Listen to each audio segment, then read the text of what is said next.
ও ভয়ঙ্কর রাক্ষসেরাও। এমনই এক রাক্ষস ছিল বিরাদ। দেহে পাহাড় সম শক্তি, চোখে আগুনের মতো দৃষ্টি, আর মনে অশেষ অহংকার। বিরাদ একসময় দেবতাদের আশীর্বাদে অমরত্বের প্রায় কাছাকাছি শক্তি পেয়েছিল। কোনো অস্ত্র তাকে সহজে আঘাত করতে পারত না। এই শক্তির জোরেই সে অরণ্যের নিরীহ ঋষিদের অত্যাচার করত, যজ্ঞ নষ্ট করত, পশু পাখি হত্যা করত। তার বিশ্বাস ছিল, আমার চেয়ে শক্তিশালী এই পৃথিবীতে আর কেউ নেই। একদিন বিরাট জানতে পারল, দুই রাজপুত্র ও এক নারী অরণ্যের পথে চলেছে। তার কৌতূহল হল। সে ভাবল, এই অরণ্যে আমার অনুমতি ছাড়া কেউ চলবে? গর্জন করতে করতে সে পথ আটকে দাঁড়াল।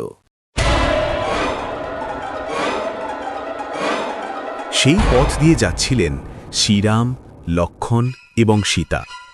হঠাৎ আকাশ কাঁপানো আওয়াজে তাদের সামনে আবির্ভূত হল বিরাট। সে গর্জে উঠল, হে মানব, তোমরা কারা? এই অরণ্যে প্রবেশের সাহস পেলে কোথা থেকে? শ্রীরাম শান্ত কণ্ঠে উত্তর দিলেন, আমরা ক্ষত্রিয়, অযোধ্যার রাজপুত্র। বনবাসে আছি, কাউকে ক্ষতি করতে আসিনি। কিন্তু বিরাট শান্তির ভাষা বোঝে না। সে হেসে উঠল এক ভয়ঙ্কর অট্টহাসি।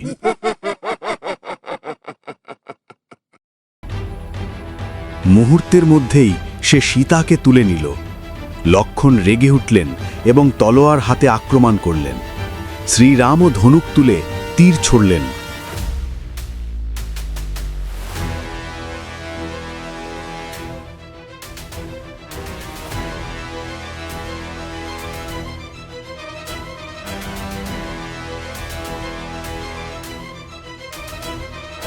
কিন্তু আশ্চর্য, তীর ও তলোয়ার বিরাধের শরীরে লাগলেও কোনো ক্ষতি হল না।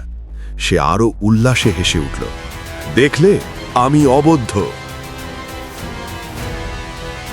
শ্রীরাম লক্ষ্মণকে বললেন, অস্ত্র এতে কাজ করছে না, একে মাটির সঙ্গে মিশিয়ে দিতে হবে। এই সময় বিরাট অহংকারে অন্ধ হয়ে গেল। সে ভাবল, এই দুই মানুষ তার সামনে কিছুই নয়।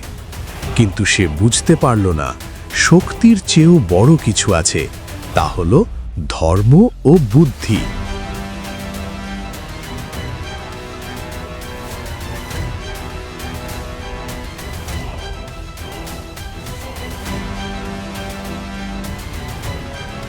দুজন মিলে বিরাটকে ফেলে দিয়ে তার দুই হাত ভেঙে ফেললেন।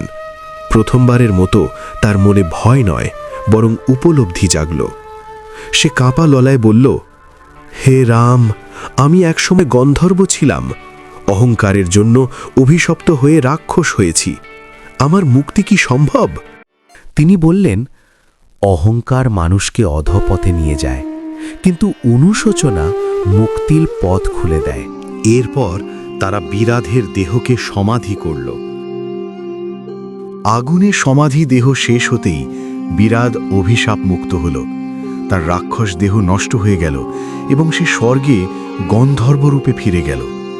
যাওয়ার আগে সে বলল, আজ আমি বুঝলাম, শক্তি নয়, ধর্মই সর্বশ্রেষ্ঠ। অরণ্য আবার শান্ত হল।